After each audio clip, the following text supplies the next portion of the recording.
ನಮಸ್ಕಾರ ವೀಕ್ಷಕರೇ, ಎಷ್ಟೆಷ್ಟೋ ವಿಷಯ ಚೈನಾದಿಂದನೇ ಆಚೆ ಬೀಳುತ್ತೆ. ಅಂತದ್ರಲ್ಲಿ ಈಗ ಅಲ್ಲಿ ನಡೀತಾ ಇರುವಂತ ಒಂದು ವಿಷಯ ಇಡೀ ಪ್ರಪಂಚನ ಭಯಭೀತಿ ಬೀಳೋ ಹಾಗೆ ಮಾಡ್ತಾ ಇದೆ.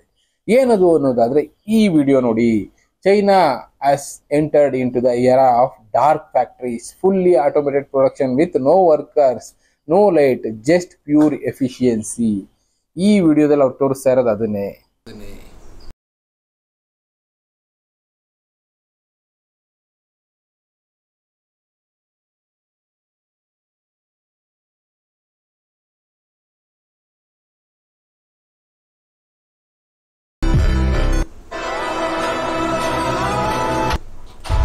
ಈ ವಿಡಿಯೋ ನೋಡಿದ್ರಲ್ಲ, ಇದ್ರಲ್ಲಿ ಏನಾಗ್ತಾ ಇದೆ, 10 ಜನ ಕೆಲಸ ಮಾಡಬೇಕಾದಂತ ಫ್ಯಾಕ್ಟ್ರಿನಲ್ಲಿ ಈಗ ಯಾರೂ ಇಲ್ಲ. ಕತ್ತಲೆನಲ್ಲಿ ಕೆಲಸ ಮಾಡ್ತವೆ ರೋಬೋಟ್ಗಳು. ಅಷ್ಟೊಂದು ಪ್ರಿಸಿಷನ್ ಅನ್ನೋದನ್ನ ರೋಬೋಟ್ಗಳು ಕೊಡುತ್ತೆ. ಅದಕ್ಕೆ ಲೈಟ್ ಅನ್ನೋದೇ ಬೇಕಾಗಿಲ್ಲ, ಸೆನ್ಸಿಂಗ್ ಎಬಿಲಿಟಿ. ಇನ್ನು ಅದಕ್ಕೊಂದ್ಸಲ ಪ್ರೋಗ್ರಾಮ್ ಮಾಡ್ಬಿಟ್ಟಿದ್ರೆ ಸಾಕು, ಆ ಪ್ರೋಗ್ರಾಮ್ ಇಂದ ಅದು ಕೆಲಸ ಮಾಡ್ಕೊಂಡು ಹೋಗುತ್ತೆ. ಆ ತರ ಮಿಷಿನ್ಗಳನ್ನ ಅಲ್ಲಿ ಇಂಪ್ಲಿಮೆಂಟ್ ಮಾಡ್ತಾ ಇದೆ ಚೈನಾ. ಅದರಿಂದ ಅವ್ರು ರನ್ ಮಾಡ್ತಾ ಇರೋದೇ ನೈಟ್ ಫ್ಯಾಕ್ಟ್ರೀಸ್, ಅಂದ್ರೆ ಕತ್ತಲಲ್ಲಿ ಕೆಲಸ ಮಾಡುವಂತ ಫ್ಯಾಕ್ಟ್ರಿಗಳು. ಇದಕ್ಕೆ ಯಾವುದೇ ರೀತಿ ಮನುಷ್ಯರು ಬೇಕಾಗಿಲ್ಲ. ಪ್ರಿಸಿಷನ್ ಕೂಡ ಮನುಷ್ಯರು ಏನ್ ಕೊಡ್ತಾ ಇದ್ರು ಅದ್ರ 4ರಷ್ಟು ಪಟ್ಟು ತುಂಬಾ ಅಕ್ಯುರೇಟ್ ಆಗಿ ವರ್ಕ್ ಅನ್ನೋದು ನಡೀತಾ ಇದೆ. ಔಟ್ಪುಟ್ ಕೂಡ ಎಕ್ಸ್ಪೆಕ್ಟೇಷನ್ ನ ಮೀಟ್ ಮಾಡ್ತಾ ಇದೆ. ಅದಕ್ಕೋಸ್ಕರನೇ ಚೈನಾ ಈಗ ಈ ನೈಟ್ ಫ್ಯಾಕ್ಟ್ರಿಗಳ ಮೇಲೆ ಜಾಸ್ತಿ ಡಿಪೆಂಡ್ ಆಗ್ತಾ ಇದೆ. ಇದು ಫ್ಯೂಚರ್ ಅಲ್ಲಿ ಮೇಜರ್ ಆಗಿ ಜನಸಂಖ್ಯೆ ಮೇಲೆ ಪ್ಲಸ್ ಕೆಲಸ ಕಳ್ಕೊಳ್ತಾರಲ್ಲ ಅವ್ರ ಮೇಲೆ ಕೂಡ ಇಂಪ್ಯಾಕ್ಟ್ ಆಗುತ್ತೆ ಅಂತಾನೆ ಹೇಳ್ತಾ ಇರೋದು.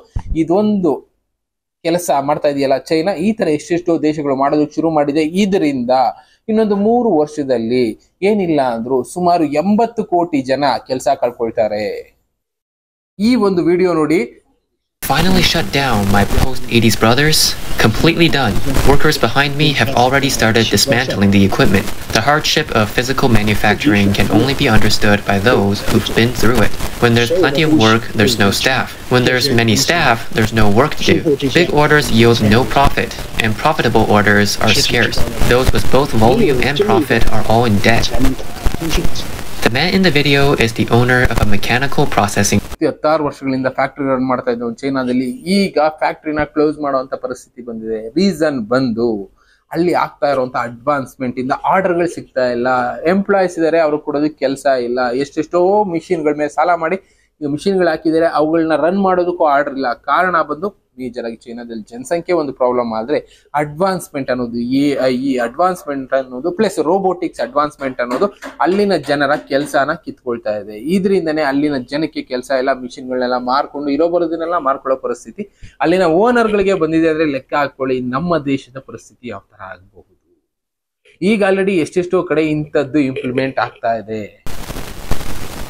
Last year, news of the closure or relocation of foreign trade giants that have been in operation for decades was occasionally heard.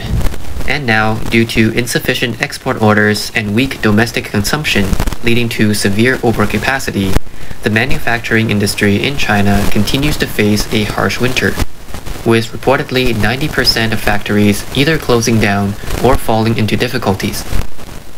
ಅವ್ರು ಹೇಳಿದ್ ಕೇಳಿದ್ರಲ್ಲ, ಸುಮಾರು 90% ಆಫ್ ದಿ ಫ್ಯಾಕ್ಟರೀಸ್ ಡಿಫಿಕಲ್ಟೀಸ್ ನ ಫೇಸ್ ಮಾಡ್ತಾ ಇದೆ ಆರ್ಡರ್ಗಳನ್ನ ಪುಷ್ ಅಪ್ ಮಾಡೋದಕ್ಕೆ. ಕಾರಣ ಎಫಿಷಿಯನ್ಸಿ ಪ್ರಾಬ್ಲಮ್ ಆಗಿರ್ಬೋದು, ಪ್ಲಸ್ AI ಅನ್ನೋ ಒಂದು ಕಾಂಪಿಟೇಷನ್ ಆಗಿರ್ಬೋದು, ರೋಬೋಟಿಕ್ಸ್ ಕಾಂಪಿಟೇಷನ್ ಆಗಿರ್ಬೋದು.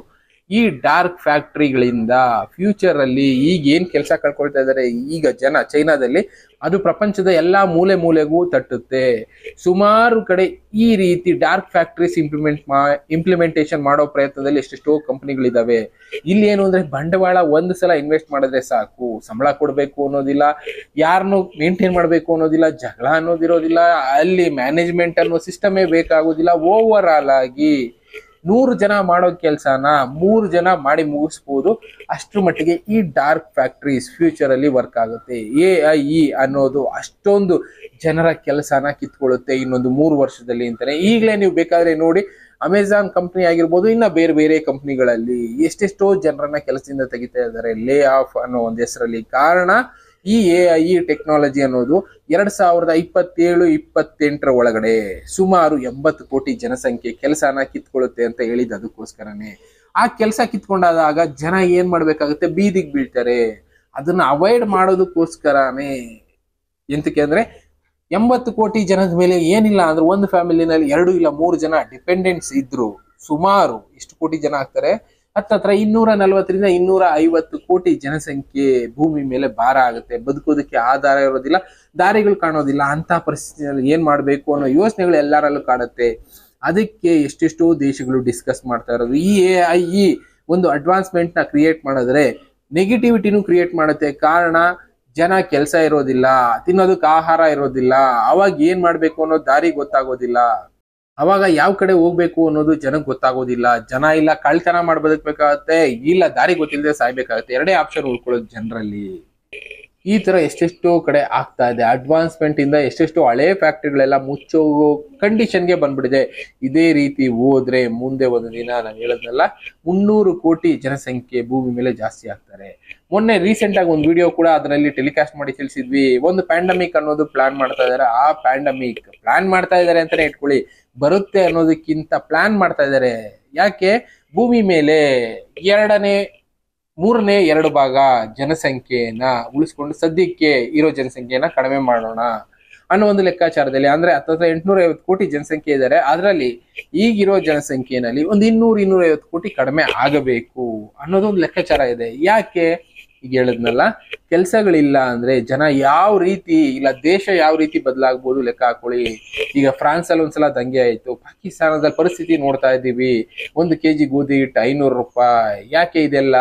ಅಲ್ಲಿನ ಆರ್ಥಿಕ ವ್ಯವಸ್ಥೆ ಇಂಪ್ಯಾಕ್ಟ್ ಆಗುತ್ತೆ. ಜನಗಳಿಗೆ ಮೇಂಟೈನ್ ಮಾಡೋದಕ್ಕಾಗೋದಿಲ್ಲ, ಎಷ್ಟು ಅಂತ ಫ್ರೀ ಕೊಟ್ಟು ಮೇಂಟೈನ್ ಮಾಡೋದಕ್ಕಾಗುತ್ತೆ. ಇದೆಲ್ಲಾ ಪ್ರಾಬ್ಲಮ್ಗಳಿಂದ ಜನಸಂಖ್ಯೆ ಅನ್ನೋದನ್ನ ಕಡಿಮೆ ಮಾಡಬೇಕು. ಆವಾಗ ಮಾತ್ರ ಇಂಥ ಪ್ರಾಬ್ಲಮ್ಗಳು ಇರೋದಿಲ್ಲ. ಜನ ದಂಗೆ ಹೇಳ್ತಾರೆ ಅನ್ನೋ ತಲೆನೋವು ಆ ದೇಶಗಳಿಗೆ ಇರೋದಿಲ್ಲ.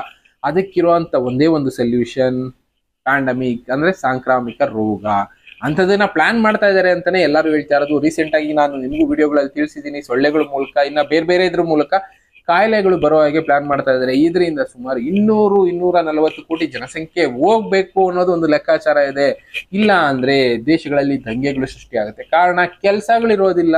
ಈಗ ನೋಡ್ತಾ ಇದ್ದೀರಲ್ಲ, ನೈಟ್ ಫ್ಯಾಕ್ಟ್ರೀಸ್, ಇದು ಜಸ್ಟ್ ಡಾರ್ಕ್ ಫ್ಯಾಕ್ಟ್ರಿ ಅಂತಾನು ಕರೆದಿದ್ದಾರೆ. ಕತ್ತಲೆನಲ್ಲಿ ಮಾಡುವಂತ ಕೆಲಸಗಳು ರೋಬೋಟ್ಗಳು ಮಾಡ್ಕೊಂಡು ಹೋಗುತ್ತೆ. ಅದಕ್ಕೆ ಮನುಷ್ಯರೇ ಬೇಕಾಗಿಲ್ಲ. ನಾನು ಹೇಳಿದೆ 100 ಜನ ಮಾಡೋ ಕೆಲಸನ 3 ಜನ ನಿಂತ್ಕೊಂಡು ಮೇಂಟೈನ್ ಮಾಡಬಹುದು ಆ ರೋಬೋಟ್ಗಳಲ್ಲಿ. ಅಂದ್ರೆ ಇನ್ನ 97 ಜನ ಎಲ್ಲೋಗಿ ಬದುಕಬೇಕು. ಕೊನೆಗೆ ಆಸರೆ ಇಲ್ಲದೆ ಜನ ಏನ್ ಬೇಕಾದ್ರೂ ಮಾಡ್ತಾರೆ ಅನ್ನೋ ಒಂದು ಕಾರಣದಿಂದನೇ ಇಂಥ ಸಾಂಕ್ರಾಮಿಕ ಕೂಡ ಒಂದು ಪ್ಲಾನ್ ಮಾಡಿದ್ದಾರೆ ಅಂತ ಹೇಳ್ತಾರೆ. ಇದು ನಿಜಾನ ಸುಳ್ಳ ಅನ್ನೋದಾದ್ರೆ ಒಂದು 70% ಅಂತೂ ನಿಜ ಇದ್ದೇ ಇರುತ್ತೆ. ಕಣ್ಮುಂದೆ ನೋಡ್ತಾ ಇದೀವಿ. ಯಾಕೆ ಅಂದ್ರೆ ಈ ಅಡ್ವಾನ್ಸ್ಮೆಂಟ್ ನೋಡ್ತಾ ಇದೀವಿ, ಜೊತೆಗೆ ಕೆಲಸ ಲೇ ಆಫ್ ಆಗ್ತಾ ಇರೋದು ಕಣ್ಮುಂದೆ ನೋಡ್ತಾ ಇದೀವಿ. ಎರಡೂ ನೋಡ್ತಾ ಇರೋದ್ರಿಂದ ಜನ ಕೆಲಸ ಇಲ್ಲದೆ ಏನೇನೋ ಕೆಲಸಗಳು ಹುಡುಕ್ತಾ ಇದ್ದಾರೆ. ಲಕ್ಷ ಸಂಬಳ ತಗೊಳ್ತಾ ಇದ್ದವ್ರು ಈಗ 10,000 ಕೆಲಸ ಮಾಡೋದು ಇಳಿದು ಬಿಟ್ಟಿದ್ದಾರೆ. ಪರಿಸ್ಥಿತಿಗಳು ಆತರ ತಂದಿಡ್ತಾ ಇದೆ. ಕೊನೆಗೆ ಆ ಕೆಲಸದಲ್ಲೂ ಕಾಂಪಿಟೇಷನ್ ಅನ್ನೋದು ಶುರು ಆದ್ರೆ ನೋಡ್ತಾ ಇದೀವಲ್ಲ, ರಸ್ತೆನಲ್ಲಿ ಎಲ್ಲಂದ್ರಲ್ಲಿ ಕಳ್ತನ ಮಾಡೋದು, ಯಾರು ಸಿಕ್ಕಿದ್ರೆ ಅವ್ರ ಹತ್ರ ಕಿತ್ಕೊಂಡು ಹೋಗೋದು. ಯಾಕೆಂದ್ರೆ ಬದುಕೋದಕ್ಕೇನೋ ಒಂದು ದಾರಿ ಮಾಡ್ಕೊಳ್ಳೋಣ, ಏನೂ ಇಲ್ಲ ಅಂದ್ರೆ ಬಿಡಪ್ಪ ಲಾಸ್ಟ್ ಜೈಲ್ಗಾದ್ರೂ ಹೋಗಿ ನೆಮ್ಮದಿಯಾಗಲ್ಲ, ಹೆಂಗೋ ಬದುಕೊಂಬಿಡೋಣ ಅನ್ನೋ ಲೆವೆಲ್ಗೆ ಜನ ಸಿದ್ಧರಾಗ್ಬಿಡ್ತಾರೆ. ಅಂತ ಪರಿಸ್ಥಿತಿ ಫ್ಯೂಚರ್ ಅಲ್ಲಿ ಕಾಡ್ತಾ ಹೋಗುತ್ತೆ. ಅಂತದೆಲ್ಲ ಬರಬಾರ್ದು ಅಂದ್ರೆ ಜನಸಂಖ್ಯೆ ಕಡಿಮೆ ಆಗ್ಬೇಕು. ಯಾವ ಲೆವೆಲ್ ಅಲ್ಲಿರೋ ಜನಸಂಖ್ಯೆ? Middle class, lower middle class ಜನಸಂಖ್ಯೆ ಕಡಿಮೆ ಆಗ್ಬೇಕು ಅನ್ನೋದು ಲೆಕ್ಕಾಚಾರ ಲೆಕ್ಕ ಹಾಕಿ. ಯಾಕೆ? ನಾವೇ ಜಾಸ್ತಿ ಜನ ಇರೋದು, ನಮ್ಮಂತವರೇ ಜಾಸ್ತಿ ಜನ ಭೂಮಿ ಮೇಲೆ ಬದುಕ್ತಾ ಇರೋದು. ರಿಚ್ ಆ ಕ್ಲಾಸ್ ಲೆಕ್ಕ ಹಾಕೊಳ್ಳೋದಾರೆ ಒಂದು 5-10% ಇರ್ಬೋದು. ಇನ್ನೆಲ್ಲ ಇರೋದು middle class, lower middle class, ಇನ್ನ ಲೋವರ್ ಕ್ಲಾಸು, ಈ ತರ ಜನನೇ ಇರೋದು. ಅವ್ರಿಗೆ ದೊಡ್ಡ ದೊಡ್ಡ ಕಾಯಿಲೆಗಳು ಬಂದ್ರೆ ಅದಕ್ಕೆ ಖರ್ಚು ಮಾಡಿ ಬದುಕುವಂತ ಕೆಪಾಸಿಟಿ ಇರೋದಿಲ್ಲ. ಗೌರ್ಮೆಂಟ್ ಎಷ್ಟೊಂದು ಸಪೋರ್ಟ್ ಮಾಡುತ್ತೆ. ಕೊನೆಗೆ ಒಂದಲ್ಲ ಒಂದಿನ ಕೈ ಚೆಲ್ಲಿ ಕುತ್ಕೊಳ್ಳುತ್ತಲ್ಲ. ನಮ್ಮಲ್ಲೂ ನೋಡಿದ್ವಿ, ಲಾಸ್ಟ್ ಕರೋನಾ ಬಂದಾಗಲೇ ಆಕ್ಸಿಜನ್ ಸಿಲಿಂಡರ್ ಇಲ್ಲ, ಇನ್ನೊಂದಿಲ್ಲ, ಬೆಡ್ಗಳಿಲ್ಲ ಅಂತ ಹೇಳಿ ಎಷ್ಟೆಷ್ಟು ಜನ ಪ್ರಾಣ ಬಿಟ್ರು. ಆ ತರ ಪರಿಸ್ಥಿತಿ ಫ್ಯೂಚರ್ ಅಲ್ಲಿ ಬರ್ಬೋದು ಅನ್ಕೊಳ್ಳಿ. ಒಟ್ನಲ್ಲಿ ಈ ಅಡ್ವಾನ್ಸ್ಮೆಂಟ್ ಅನ್ನೋದು, ಡಾರ್ಕ್ ಫ್ಯಾಕ್ಟ್ರೀಸ್ ಅನ್ನೋದೇನಿದೆ, ಇದು ಫ್ಯೂಚರ್ ಅಲ್ಲಿ ಜನಸಂಖ್ಯೆಯನ್ನ ಕಡಿಮೆ ಮಾಡುತ್ತೆ. ಡಾರ್ಕ್ ಫ್ಯಾಕ್ಟ್ರೀಸ್ ಇಂದ ಭೂಮಿ ಮೇಲೆ ಏನಿಲ್ಲ ಅಂದ್ರೂ ಸುಮಾರು 200-250 ಕೋಟಿ ಜನಸಂಖ್ಯೆ ಕೆಲಸ ಇಲ್ಲದೆ ಬದುಕಬೇಕಾಗುತ್ತೆ. ಅಂತವ್ರ ಮೇಲೆ ಪ್ರೆಷರ್ ಬೀಳುತ್ತೆ. ಅಂತವ್ರನ್ನ ಯಾವ ರೀತಿ ಭೂಮಿ ಮೇಲಿಂದ ಕಡಿಮೆ ಮಾಡಬೇಕು, ಭೂಮಿ ಭಾರನ ಕಡಿಮೆ ಮಾಡಬೇಕು ಅಂತ ಪ್ಲಾನಿಂಗ್ ನಡೀತಾ ಇದೆ. ಏನೇನಾಗುತ್ತೆ ಅನ್ನೋದೇ ಪ್ರಶ್ನೆ ಆಗಿ ಉಳ್ಕೊಂಡಿದೆ ಎಲ್ಲಾ ಕಡೆ. ಇವೆಲ್ಲ ಆರ್ಟಿಕಲ್ಸ್ಗಳು ಅನ್ನೋದಕ್ಕಿಂತ ಕಣ್ಣು ಮುಂದೆ ಕೆಲವಷ್ಟು ಸಾಕ್ಷಿಗಳು ಇರುತ್ತೆ. ಎಲ್ಲಾ ಸಾಕ್ಷಿಗಳನ್ನ ತೋರಿಸೋದಕ್ಕಾಗೋದಿಲ್ಲ. ನೀವೇ ನೋಡಿರ್ತೀರಾ, ಎಷ್ಟೆಷ್ಟೋ ಸಾಕ್ಷಿಗಳು ತೋರಿಸಿದಾಗ ಚಾನಲ್ಗಳ ಕಂಟೆಂಟ್ಗಳ ಪಬ್ಲಿಸಿಟಿನೇ ಆಗೋದಿಲ್ಲ. ಪಬ್ಲಿಸಿಟಿ ಅನ್ನೋದಕ್ಕಿಂತ ಪಬ್ಲಿಕ್ ಬರೋದೇ ಇಲ್ಲ. ಆ ವಿಡಿಯೋಗಳು ಹಾಗಾಗಿ ಬ್ಲಾಕ್ ಆಗಿ ಹೋಗುತ್ತೆ. ಅಂತ ಪ್ರೂಫ್ಗಳನ್ನ ಎಲ್ಲೂ ಕೂಡ ತೋರಿಸೋದಕ್ಕಾಗೋದಿಲ್ಲ. ನೀವು ಗೂಗಲ್ ಅಲ್ಲಿ ಹೋಗಿ ಹುಡುಕ್ಬೋದು ಡಾರ್ಕ್ ಫ್ಯಾಕ್ಟ್ರೀಸ್ ಏನ್ ಮಾಡ್ತಾ ಇದೆ ಅಂತ. ಡಾರ್ಕ್ ಫ್ಯಾಕ್ಟ್ರೀಸ್ ಮಾಡ್ತಾ ಇರೋದೇ ಆಟೋಮೈಸೇಷನ್. ಮನುಷ್ಯರು ಮಾಡೋ ಕೆಲಸ ಎಲ್ಲ ಕಂಪ್ಯೂಟರ್ಗಳು, ರೋಬೋಟ್ಗಳು ಮಾಡ್ಕೊಳ್ತಾ ಇದೆ ಅಷ್ಟೇ. ಇಂಥದ್ದನ್ನೆಲ್ಲ ತಿಳ್ಕೊಳ್ತಾ ಇರೋಣ. ನಾವು ಬದುಕೋದಕ್ಕೆ ಏನಾದರೂ ವ್ಯವಸ್ಥೆಗಳು ಏನು ಮಾಡ್ಕೋಬೋದು, ಇನ್ನೂ ಟೈಮ್ ಇದೆ, ಒಂದು 2-3 ವರ್ಷದಲ್ಲಿ. ಅಂಥ ಟೈಮಲ್ಲಿ ಮಾಡ್ಕೊಳ್ಳೋ ಪ್ರಯತ್ನ ಮಾಡೋಣ. ಇಲ್ಲ ಅಂದರೆ ತುಂಬ ಕಷ್ಟವಾದ ಪರಿಸ್ಥಿತಿಗಳನ್ನ ಎದುರಿಸಲೇಬೇಕಾಗತ್ತೆ ಅಂತ ದೊಡ್ಡ ದೊಡ್ಡ ಕಂಪನಿಗಳವರೇ ಹೇಳ್ತಾ ಇದ್ದಾರೆ. ಇದನ್ನಾದರೂ ನೋಡಿ ನಾವು ಸ್ವಲ್ಪನಾದರೂ ಈ ವಿಷಯಗಳ ಬಗ್ಗೆ ಯೋಚನೆ ಮಾಡಬೇಕಾಗತ್ತೆ. ಇನ್ನು ಇದೇ ರೀತಿ ಎಷ್ಟೆಷ್ಟೋ ವಿಷಯಗಳಿದೆ, ತಿಳಿಸ್ತಾ ಇರ್ತೀನಿ. ತಿಳ್ಕೊಳ್ಳೋರು ತಿಳ್ಕೊಳ್ಳಿ, ಒಂದು 4 ಜನಕ್ಕೆ ತಿಳಿಸಿ, ಬೇರೆಯವ್ರನ್ನ ಎಚ್ಚರಿಸಿ. ಇಲ್ಲದೆ ಇದ್ದವ್ರು ಆರಾಮಾಗಿ ನಿಮ್ಮ ಪಾಡಿಗೆ ನಾವು ಬೇರೆ ಏನೂ ಆಗೋದಿಲ್ಲ ಅನ್ನೋ ತಲೆ ಕೆಡಿಸ್ಕೊಳಕ್ಕೆ ಹೋಗ್ಬಿಡಿ. ಇನ್ನು ಬೇರೆ ಬೇರೆ ವಿಷಯಗಳ ಜೊತೆ ನಾನು ಮತ್ತೆ ಬರ್ತೀನಿ, ನಿಮ್ಗೆ ವಿಷಯ ತಿಳಿಸ್ತಾ ಇರ್ತೀನಿ. Thank you, good bye.